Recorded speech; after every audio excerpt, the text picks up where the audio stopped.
Welcome back to the deep dive.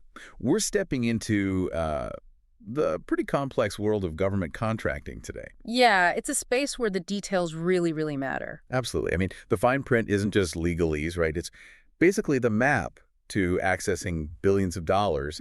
Understanding these evaluation criteria is just critical. That's spot on. These aren't, simple off-the-shelf buys. They're very specific processes. They're designed to make sure the government gets exactly what it needs. And that idea of best value, well, it can be a lot more specific than people might think. Definitely. It's often very granular. Exactly. So today, we're sort of pulling back the curtain on one of these processes. Our deep dive is focusing on the evaluation criteria for a big U.S. Air Force contract opportunity. It's the Civil Engineering Services Pacific, CESPAC. Right, and the number for that, if you're looking it up, is RFP TRADTech 5521525 R0003. So to really get a handle on this, we've been digging into the core documents. Yeah, we looked at the key stuff, specifically the really crucial Section M from the request for proposal. That part spells out exactly how the Air Force is going to evaluate proposals, how they'll pick the winners. And also that statement of facts form, which sounds like it plays a pretty big role in proving your experience. It does, yeah. Very important for substantiation. Okay, so our mission here is to take these sources and give you a clear, kind of actionable understanding, like what's the Air Force really prioritizing? How exactly will they score potential contractors? And what boxes do you absolutely need to check? What proof do you need to show to actually win a piece of this? It's a pretty significant effort. Yeah, think of this as maybe your shortcut to understanding the nitty-gritty mechanics of a major government buy. Okay, so let's unpack how this whole thing works. First off, it's for an indefinite delivery, indefinite quantity contract, an IDIQ. Okay. And the government says right up front they plan to make multiple awards. Specifically, they're aiming to award to 3 different contractors. 3 winners, okay, out of maybe quite a few bidders, I imagine. Yeah. And the scale here. Huge. The total value across all the task orders they might issue under this IDIQ, well, it can reach up to $400 million. Wow, $400 million. That's a really substantial amount of potential work. It absolutely is. So the big question is, how do they pick those 3? Right. And it's not just about finding the lowest price tag. This is what they call a best value source selection, but, and this is key, with a very specific definition for this contract. Okay. They're using a method called highest technically rated offerers, or HTRO. It follows the rule book, Federal Acquisition Regulation, FRR Part 15.3. The goal is basically to find the 3 companies whose proposals are the highest technically rated and whose prices are also okay, complete, balanced, and reasonable. Okay. So best value here. Isn't that a typical situation where they might, weigh things, like maybe accept a slightly lower technical score if the price is really good, or vice versa? Exactly. That's a really critical distinction based on these documents. Best value here is strictly defined. You have to be one of the top 3 technically rated offerers and have a technical score the government actually validates and have a price that passes those checks: reasonableness, completeness, balance. So no wiggle room on trading price for tech score? Nope. The RFP explicitly says there will not be a subjective trade-off process between technical and price. Technical rank is first. Price only gets looked at for those top technical folks. Got it. That structure really sets the path then. Is there any kind of minimum guarantee for the winners? Yes, there is. A small one. There's a minimum guaranteed task order for $3,000. Okay. And that's specifically tied to attending the post-award conference. But it's important, the source points this out, this is not a requirements contract. Right. So winning the main IDIQ contract doesn't actually guarantee you'll get any more task orders beyond that first $3,000, although they do mention a mock project might get awarded. Okay, so the absolute critical first step, if you want a shot at any of that $400 million, is proving you're one of those top 3 highest technically rated offerers. Exactly. So let's dive into that single evaluation factor. Technical experience. Right. Technical experience is the only factor they use to rank proposals initially. And interestingly, offers actually self-score their own experience. They score themselves. Yeah, based on criteria laid out elsewhere in the RFP. In Section L, Section M refers back to it. Okay, here's the catch, I assume. The government validation process. Your self-score isn't just accepted. Not at all. This is where it gets rigorous, like you said. The government evaluation team goes through your proposal, checks your evidence, and validates those scores you claimed. And I bet that validation can lower your score from what you submitted. Oh, absolutely. It definitely can if the proof isn't there. And here's how the ranking and validation actually works. The government lists proposals based on those self-scores, highest down. They start validating from the top score downwards. Now, if during validation they check someone's proof and have to lower their score, and that drop kicks them out of the top 3 validated spots, And then what? then they stop evaluating that one and move to the offerer with the next highest self-score on the original list. And they keep validating down that list. They continue this process until they've successfully validated scores for at least 3 different offers. Wow. Okay, so that puts a massive emphasis on making sure your self-score is not just, optimistic, but perfectly backed up. You need the proof. Exactly. You could think you're number 1 based on your self-assessment, but if you can't prove every single point with verifiable evidence the government can check, you could easily fall out of the running. It's really about proving the experience, not just having it. Precisely. So Section M breaks down this technical experience factor into 2 main buckets: program management, or PM, and staffing and retention, SR. Okay, let's dig into those program management areas first. What kind of things are they looking for there? Well, they're really focused on experience that's relevant to managing these kinds of complex civil engineering services, especially in specific, sometimes difficult environments. Makes sense. So under PM, the criteria lean heavily on geographic experience and being able to manage scale. Geographic experience. Yeah. Especially in the Pacific, I'm guessing. That seems to be the theme here. It really is. There's significant weight on having experience managing broad labor categories. The document says 20 or more different job types specifically within the Pacific Theater. Why is that so important? Well, the source suggests it shows you really understand the complexities, the nuances of finding and managing a really diverse skill set in that particular region.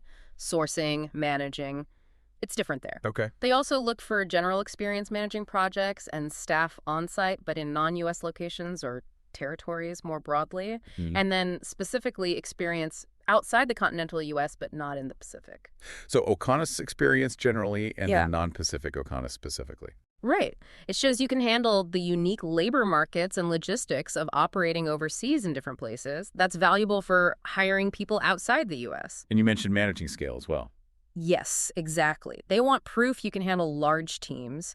There are specific points for managing large numbers of employees, both in non-U.S. locations generally, and then another point specifically for managing large teams within the Pacific Theater itself. So they can gauge if you can handle potentially big task orders. Pretty much. It gives insight into your capacity. Now, there was also something specific about ANAS, Yeah. Advisory and Assistance Services, in the Pacific, under PM. Yes, that's PM5, experience providing ANAS within the Pacific Theater. Mhm. The document notes it's relevant because it relates to providing quality staffing, especially in remote parts of the region. Okay, seems straightforward. But here's what's really interesting, and a key takeaway from Section M, that specific point, PM5, is the designated first tiebreaker. The first tiebreaker. So if companies end up with the exact same validated technical score, The one with proven ANAS experience in the Pacific under PM5 wins the tie.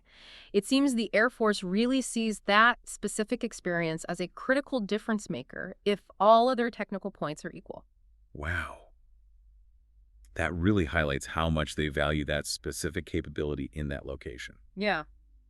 Okay, let's shift to the second main technical category. Yeah. Staffing and retention, SR, what are they looking at here? Metrics, practices. Yeah, this bucket is all about your ability to find the right people, hire them, and importantly, keep them, especially, again, in the challenging Pacific Theater. The evaluation looks closely at key metrics. Like retention rate. Is that one? Exactly. SR1 is retention rate, Yeah. and they're specific. It's calculated over at least 2 years using a formula. Retained full-time equivalents divided by required full-time equivalents times 100. Okay, a specific formula. Right, and the source emphasizes why. A high retention rate shows you can keep qualified people on board. That reduces risk for the government, ensures mission continuity, It makes sense. and significantly, SR1, that retention rate, that's the second tiebreaker. So if PM5, the ANAS Pacific experience, doesn't break a tie. Then your documented retention rate does. Yeah. It's the next deciding factor. Interesting. Okay, what other metrics under SR? Well, there's SR2, which is fill rate, again, a formula. Mhm. FTEs you have on board divided by the total FTEs required times 100. This gives them insight into how strong and efficient your recruiting process is. How quickly you can get positions filled. Sort of, but SR4 is more directly about speed. That one looks at your average time to fill a Pacific Theater vacancy, measured in days. Okay, specifically in the Pacific again. Yes. And the document explicitly calls this out as crucial. It shows your efficiency, your expertise in filling jobs quickly in what they call a top priority region, the dynamic Pacific Theater. Got it. And wasn't there also a point about bonuses? Yep, SR3. It's a simple yes-no question. Do you use retention or relocation bonuses? Okay. It's a straightforward question about whether you employ that common strategy to, incentivize effective hiring and keep people, especially in tough locations. Just another piece of the puzzle about your staffing approach. Okay. So, summing up the technical side, it's a very detailed, highly validated assessment. They're looking at specific, provable experience points with a heavy, heavy emphasis on working effectively in the Pacific and managing a stable, qualified workforce there. That's a good summary. All right, so after all that technical scoring and validation, then comes factor 2, price. Exactly. Price evaluation only happens after the technical evaluation is complete. And again, this is where that HTRO method is so important. Right. Only the offerers who actually achieve one of the top 3 highest government-validated technical scores will even have their price looked at. Seriously. So if your technical score after validation doesn't land you in that absolute top tier, they don't even open the price envelope, metaphorically speaking. That's how it reads. Your price volume isn't considered if you're not in that top validated group. Technical score is the absolute gatekeeper. Okay, wow. And they're not evaluating the price for the whole potential $400 million ceiling, are they? No, good point. The source is clear on that. The price they evaluate is for a mock task order, a representative sample project. Oh, okay. The document actually identifies it specifically as DET2, and it notes the government reserves the right to actually award this mock task order to the winners later. Okay, so they look at the price for this mock project. What are they checking for? Just the lowest number? No, not just lowest. They evaluate it for 3 things: completeness, balance, and reasonableness. And they use standard government techniques for this, the ones found in FR 15.404. Completeness, balance, reasonableness. Yeah. What would make a price fail those checks? Like what's incomplete or unacceptable? Well, the source gives some pretty clear examples. Bidding $0 for a labor category that obviously costs money, that's a fail. Right. Or just completely omitting a rate you were supposed to provide, or other missing pricing info. Any of those can make your proposal incomplete, unacceptable. Okay. What about unbalanced or unreasonable? Unbalanced might be, pricing some things way too high and others way too low, maybe to game the system. And unreasonable is just, too high overall compared to what they expect or what others propose. Both of those are grounds for rejection, too. So let's play this out. Say you're one of the top 3 technically validated offerers, but your price for the mock task order gets flagged as, say, incomplete or unreasonable. What happens then? Do they just pick the offerer with the next best price among those top 3? No, it doesn't work like that. This goes back to the HTRO structure. If your proposal is technically top-ranked, but your price is deemed unacceptable, your entire proposal is removed from consideration at that point. The whole thing. Out. Yep. They don't then look at your second best choice or anything. Instead, they go back to the list of offerers ranked by their validated technical score, and they evaluate the price of the next highest technically scored offer who wasn't in the initial top 3. And they keep doing that, validating the technical, checking the price of the next one down the technical list, until they find 3 offerers who are both in that highest technically rated group and have a price that passes the complete, balanced, and reasonable checks. That's a really interesting process. It seriously emphasizes that technical capability is the first absolute hurdle, and price is more like a secondary pass-fail check just for that elite group. Exactly. It fundamentally shapes how companies need to approach bidding on this.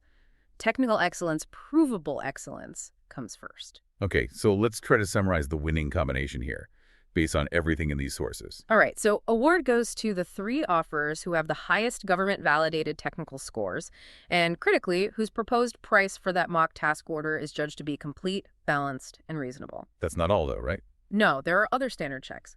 Their proposal also has to conform to all the other requirements in the solicitation. They have to be determined responsible. That means meeting general business standards found in FR 9.104-1.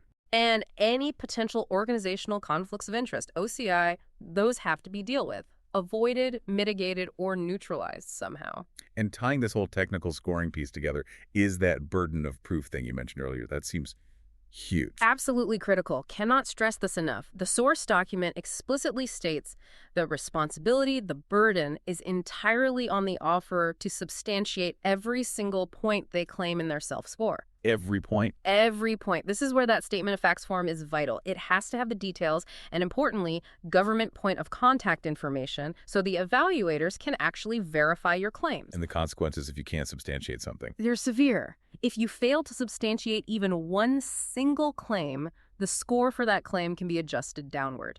Potentially, the source says even to 0 for that specific element. Wow. So you can't just say, yeah, we did that. You have to provide clear, verifiable evidence that the government can independently confirm. That really demands incredibly diligent record-keeping beforehand and then super clear proposal writing that explicitly links every claim to the specific proof. It's absolutely non-negotiable if you want to succeed in this kind of evaluation. Okay. And just to quickly recap those tiebreakers again. Right.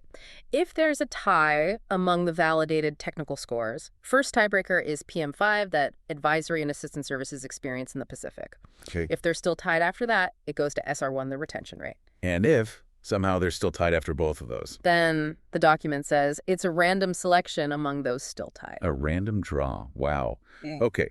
Now, what strikes me is after we've talked through all these objective points, these formulas, the validation process, Section M still apparently includes a line acknowledging subjectivity. Yeah, it does. It says something like, the source selection process, by its nature, is subjective. Therefore, professional judgment is implicit throughout the entire process. So even with this very structured, score-based approach, There's still a layer of human judgment involved. I mean, interpreting the evidence provided, validating those claims, making the final call on responsibility and overall conformance.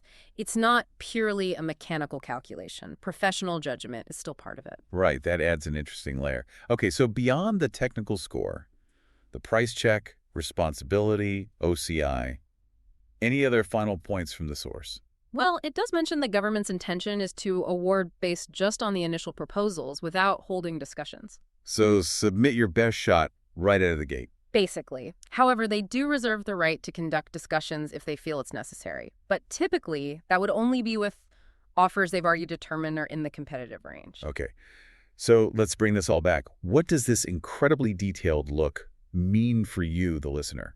Why is it important to get this deep into these specific criteria? Well, I think for anyone who works in or around government contracting, or even if you're just curious about how huge amounts of public money get allocated for vital things like global civil engineering services, this deep dive really shows the precise logic at play. Yeah, it really highlights that winning isn't just about saying you have general experience or even about being the cheapest. Not at all. It's about proving you have specific, verifiable experience in the exact areas the Air Force has flagged as critical, like managing diverse labor categories, handling large teams, especially in distinct regions like the Pacific, and showing you have solid staffing and retention practices. And crucially, meticulously documenting and proving every single one of those claims so the government can check it off, validate it. Right. Plus, having a price that passes that detailed scrutiny for a representative project, but only after your technical merit has already put you in the top group. It's not some weighted average. It's a sequential evaluation. Technical first, then price validation for the leaders. So yeah, this detailed look really shows how the Air Force is blending that validated technical skill with price reasonableness for CESPAC. They're putting a huge premium on provable experience in areas vital to Pacific operations and making contractors carry that heavy burden of proof. Which, leads us to maybe a final provocative thought for you to mull over after hearing all this. Okay. Given this intense focus on verifiable past performance in very specific locations and on detailed staffing metrics, things like retention rates, average time to fill vacancies, how might companies proactively think about structuring their internal data tracking? How might they manage project execution now and collect those government references now, specifically to position themselves better for these kinds of detailed, best value government contracts years down the road? That's a great point. The operational data you capture and how you manage it today could literally be the key to winning major contracts tomorrow. Exactly. It's about preparing long before the RFP even drops.